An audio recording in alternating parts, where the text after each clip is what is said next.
Harley Davidson's going to be dead because young kids, Zoomers, don't buy Harleys. No, but there's always a niche audience for things that are outlandish. Yeah. And The problem, though, is monster trucks are not a good seller, but people still go watch them. But I was going to say the problem. That's true.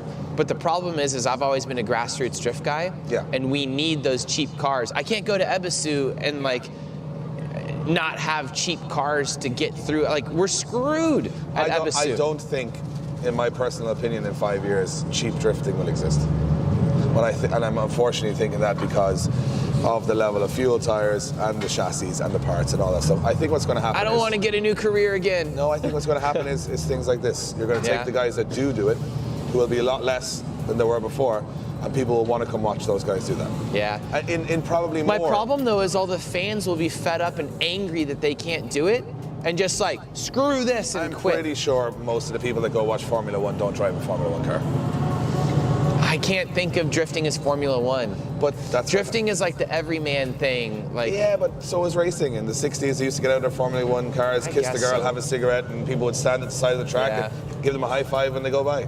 It progresses. It has to survive. I've been thinking that maybe we'll have something like late model chassis or something where like people now could just buy drift car chassis and like assemble them kind of thing. Oh, well, I mean, in the UK now, they make like the old Mark II Escorts and stuff, brand new chassis for rallying.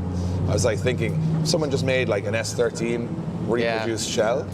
Enjuku, get on it. Yeah, it'd be pretty cool. No, I was serious. I was actually talking to the Enjuku guys. I'm like, make a chassis. They're just like, you're stupid. And I'm like, make a chassis. Well, like all these Singer Porsches now and stuff, like they're all just recreations of old stuff. So yeah. Who knows? The aftermarket's strong enough for S chassis that if someone just made glass and like a chassis, we could do it. Think about it from, here's the crazy thing, right? I'll leave you on this point, which has nothing to do with what we started talking about. In the UAE, they made a new Patrol, and then all the guys in the UAE said, we don't like this Patrol, we like the old one from like 15 years ago. And they remade it brand new. You can buy a brand new 1998 Patrol. Yeah, that's because they don't have all the emission stuff over there and everything over there. But so they did like that 70 series Land Cruiser or whatever that was, and they reprinted those as well. But like those don't get to America and all these other countries. But if an S15 gets to $60,000 or $65,000 in price, which it could do, Nissan must surely be looking at this going, we didn't even sell it for that in the first place. You know what I mean? So I'm like, maybe we'll just make. Maybe they did in like yesterday's money though. Yeah. S chassis was probably $27,000 for like the final years of a Kuki in the United States, and an S15 in Japan was probably 35 grand or something. Yeah, you know? but like, in today's money, that's probably literally 60 grand. Yeah, but if people are still willing to pay it, they'd rather buy a new one.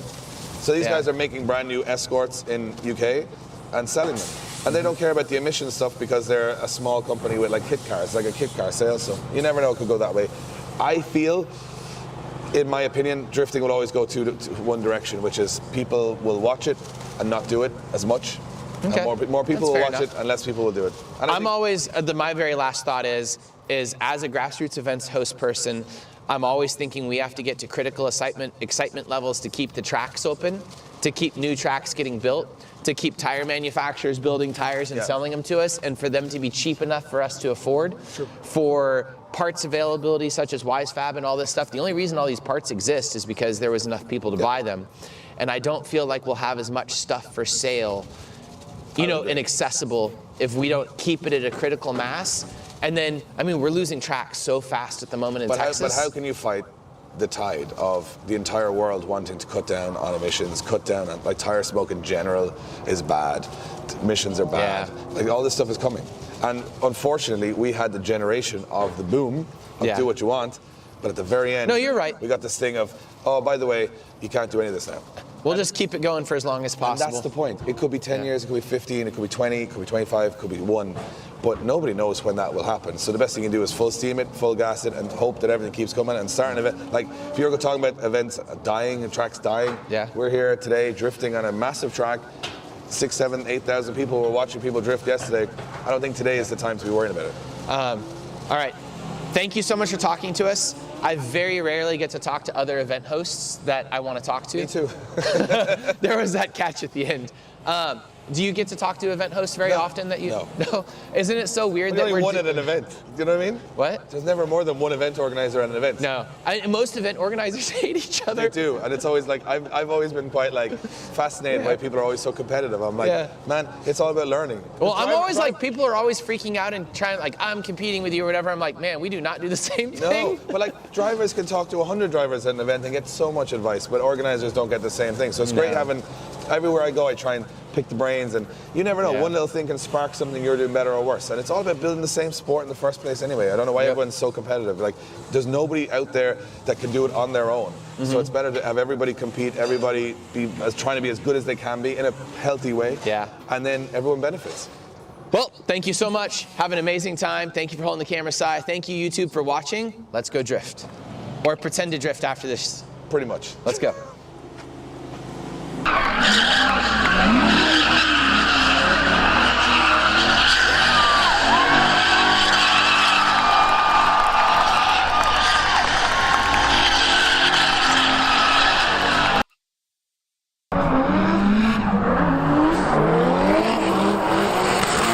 All right, here we go. We have Jimmy. Introduce yourself.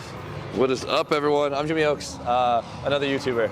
Introduce your channel. Oh, What is your channel about? Why do you have a YouTube channel? Why do I have a YouTube channel? So my YouTube channel is very similar to most automotive YouTube channels, where I just buy way too many cars. I put engines in them, lower them on wheels, and just enjoy them, right? Okay. Is there a thought process behind your channel? Do you want to end up somewhere? Did you just happen to start making YouTube content because you're around other YouTubers? Like, how do you get into YouTubing? What's the whole deal? Okay, so me and Adam have been really good friends since we were like 14, 15.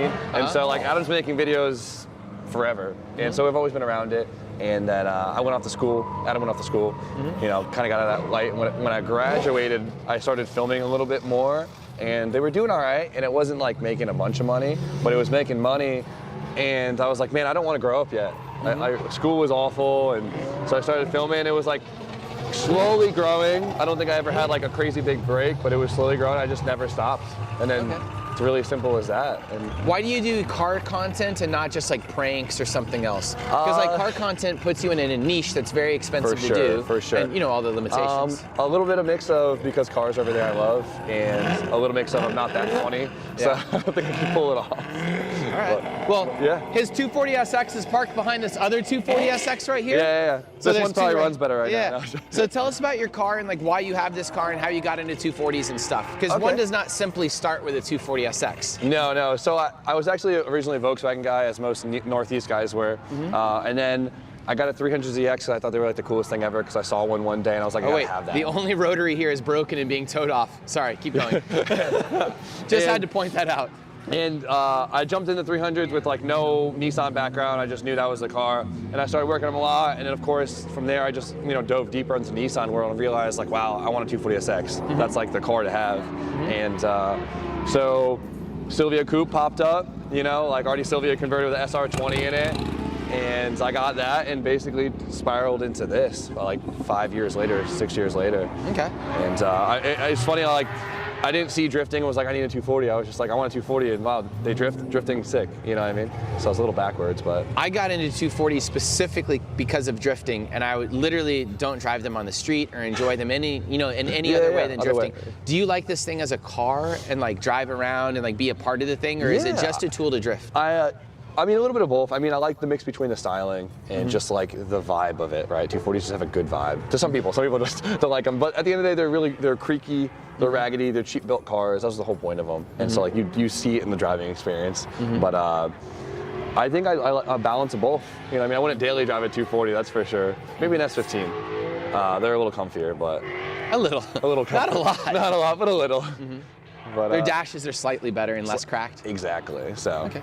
So you're going to be a YouTuber for a while. It's your profession? Yes. Yeah. And is it going to remain car content? Probably. Yeah. Maybe a little more blend of not as much car content. Like I think LC does a really good job of doing that. Like a good balance of lifestyle in cars, and I guess a little bit more of that makes things a little bit lighter. But besides that, yeah, cars. Going to continue on that. So if you're that much into cars, do you realize that you guys are kind of like the new forefront of what option videos and all that stuff was in the past, and that you're pushing, like, I guess, the culture of drifting and everything? Do you think about that much, and do you think about where to take drifting in 5 years? Because, like, say you go and build a car badly and people copy you, you literally ruin their entire relationship with drifting. You know, no, I don't think I've ever thought about it like that. Yeah, I mean, I always aspire to build decent cars, right? For me, it's always a learning process, and I'm not scared to show my learning process and show where I fail, because you don't have to be the smartest, the most know-it-all guy. You really don't know. I don't think people expect you to be. So I never thought about it in that term, which it's pretty crazy, because I mean, yesterday was a testament of the reach, right? It was insane. It felt like it was FD out there. Yeah. And LZ has more reach than FD itself when you start to think about that, because FD had to pay for advertising, push it for months, have it on all these different drivers, social media things, you know, like all the work it took. Adam made we made an Instagram post. We posted it, Yeah, and they got a crowd that large. Insane. So you start to like visually realize, you're like, crap, we're steering the ship.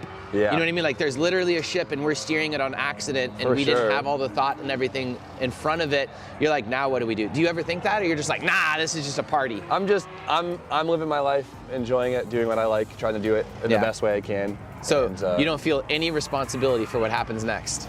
I guess now you sound like that, maybe I do feel a little responsible, but I guess you're like, no. I'm trying to be a good role model, I guess, so I don't. Well, let's say you went and started doing takeovers or something like that. Oh man. That would be the extreme opposite of being responsible, and you would probably have at least 100 people go build takeover cars and try and replicate that. Then I couldn't sleep at night. And someone would get run over. But you know, it is a real thing. No, it is crazy. But we did have an amazing crowd here. No one was doing takeover stuff. They were literally parking cars around the entire road course and everything. I mean, that could have turned into a shit show. For sure. No, it was great. I've been to a lot of events, and the people at this event were great. It was just a really good vibe. The crowd was more well-behaved than Luke was. Yes, that's easy. That's a low bar. Okay, so in the next, like, say 5 years, I guess you really haven't put any thought in this. I was gonna say, in the next 5 years, where would you like to take your channel? Would you like to steer people in some certain direction? Because I think Adam is now at that scale that he has to think about steering everyone in a direction. Otherwise, it's too large of a boat. Okay. You know what I mean? Yeah. So are you saying, like, making the car market too overwhelmed with one thing, or? No, like, think about it this way. The NASCAR guys got big, they built tracks, NASCAR formed, like NASCAR became a thing, like certain people like Dale Earnhardt became superstars, and they steered everything, and like now we have these giant Texas Motor Speedway type facilities that make no sense in the modern era, that are like a relic of the 90s. And they definitely, like, it made tons of money, people did things, it was superstars. There was only 4 channels on TV back then, there weren't a lot of ways to watch stuff, so that was the one thing that became popular. Anything could have been that, you know what I mean? Yeah, for sure. They could have chosen anything. Right now, if you guys have an audience that's large enough, you are pushing the narrative, and people will copy what you're doing. For sure. I mean, if you were building a Drift FRS and you told everybody to do that, you know, like, this is the car. It would be a thing. Like, people would go buy those and do it. I don't know, just thinking about it. And it's the same thing, like, if Adam chose to build a track, or you chose to build a track, and that was your adventure, kind of like Cletus. You would have a track. For sure. You know, and you would build something. Like, you could build something like this out of Adam's reach. Oh, I think very... 1 second. Yes. It's loud. You could absolutely do that. Tony Hawk went and built a ton of skate parks. That's true. So, like, I guess it is what we do with our time and our effort and our money and our treasure. I mean, I don't see myself changing up much in the upcoming years, so I'm gonna just keep doing that and hope it all works out. He's like, I ain't doing shit for you people. No, I'm joking. So how did that LZ party go? What'd you like? What'd you dislike? The people were great. It was a really good crowd. Everyone had a lot of fun, good energy. I can't say I disliked. I'm not trying to like gas it up too much, but I really loved all of it. It was fun. It was a good balance. The line was a little slow, but there's nothing to be. There's nothing you can do about that. But besides that, I mean, maybe more vendors just to see more stuff happening would be cool. I was actually thinking about that too. There should be more stuff in the pits for people to see. Exactly. Like, I love vendors. I think it really shows the community. You know what I mean? So. Car is so stupidly loud. Everything shows is loud.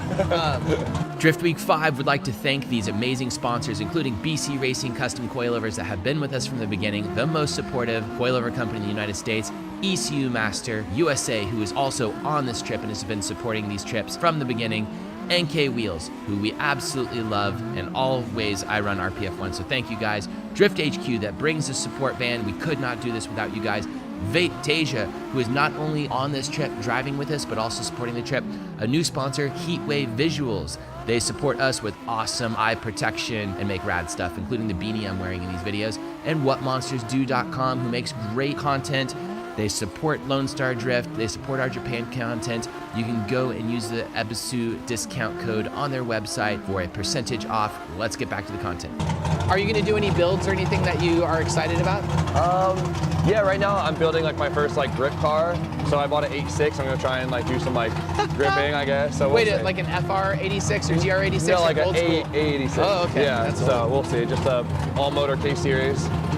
Give it a shot, see what happens. I might hate it, and if I hate it, Yeah. I tried it. All right. Right?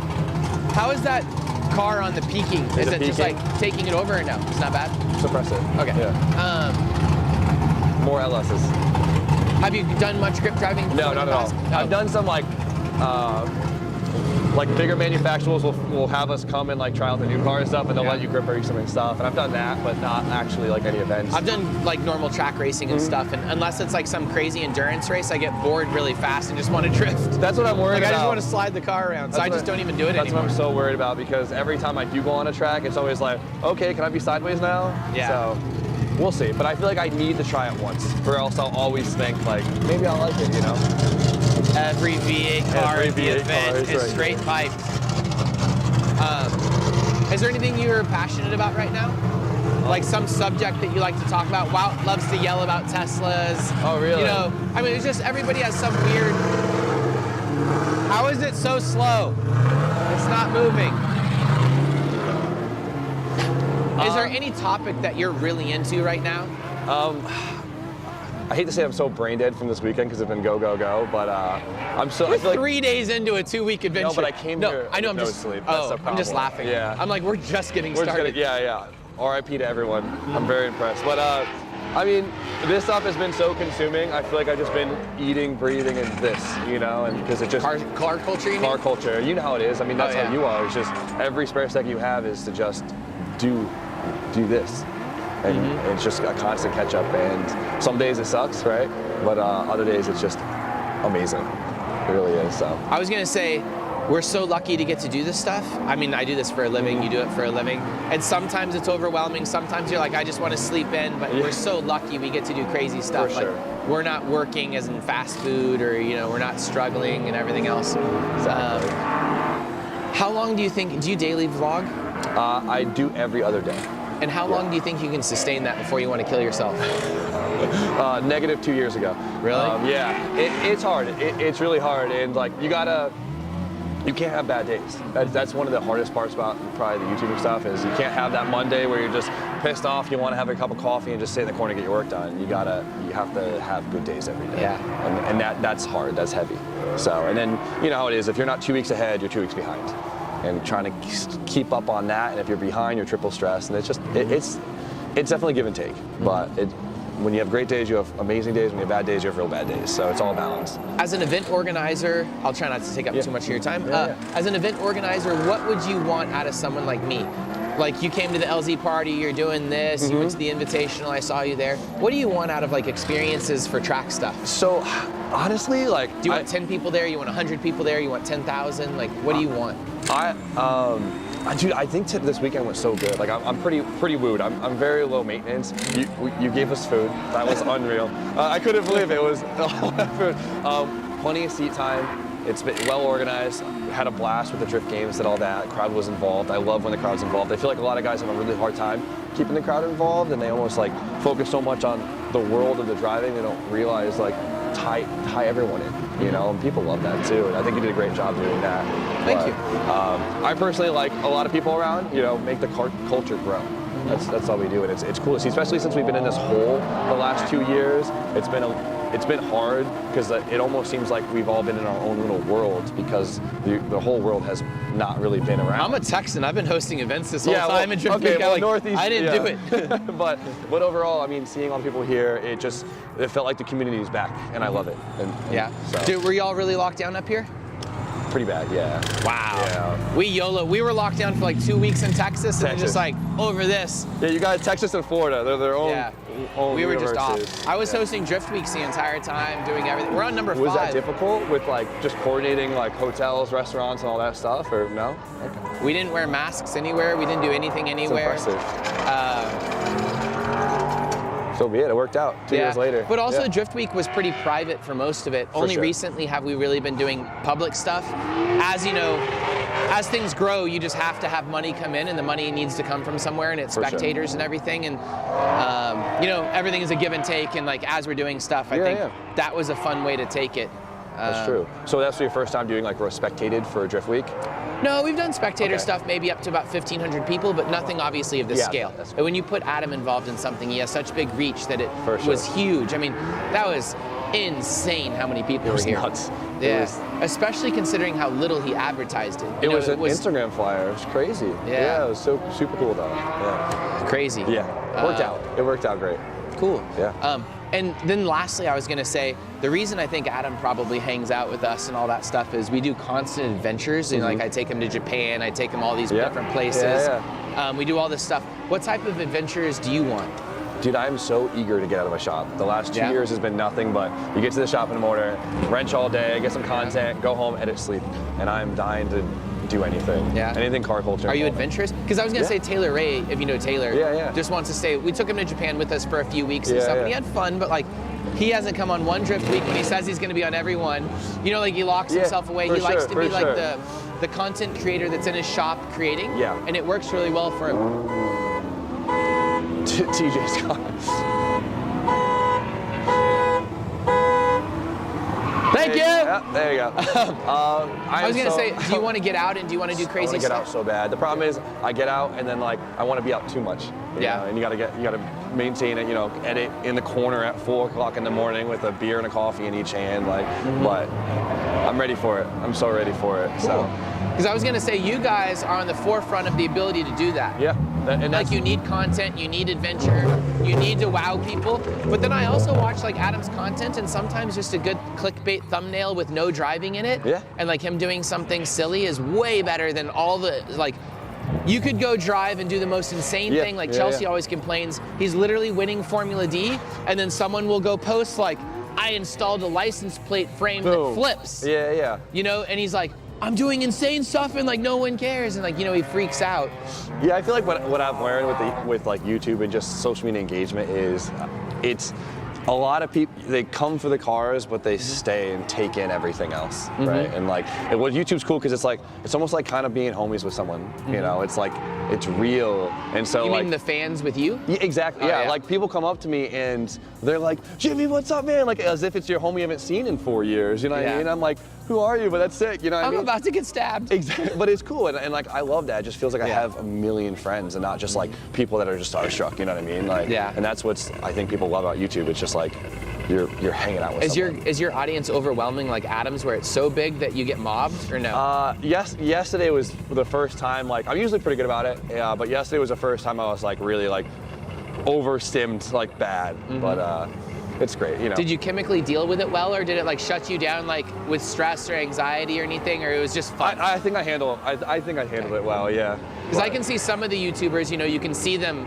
freak out a little Yeah, bit I mean, internally. most YouTubers are introverts, which is a funny concept. Yeah. But it is very true. But And also, I think they probably are freaking out and like, are these people having fun? Am I disappointing them? do I look like a dick by accident? Because no one looks like an asshole because they just looked at someone the wrong way. Do you and think all that stuff? You're like, nah. Oh, yeah, the whole time. Yeah. Full panic, yeah. I'm in full work mode all the time, so like someone's trying to say something, I'm like, hi, I'm busy, and I just run off. Yeah. Do you have that down yet? Do you know how to get out of situations? I'm getting there. I'm getting there. I'm the nice guy, so I feel like, so I'm always just like, oh, Yeah. okay, like I'll sign it. And then I'm like, I'm starving, like, but you know. And who has the best YouTube channel right now for car culture, do you think? It doesn't have to be just car culture, but like say, what do you go to that you think is amazing, that has really good entertainment, or whatever it is? It's hard. Everyone has their own niche, right? Like, I love the backyardness of Taylor Ray and how he just gets stuff done. Adam, I think, is a really good balance of lifestyle and cars, and Mike puts together such an amazing edit. It almost looks like a Netflix show.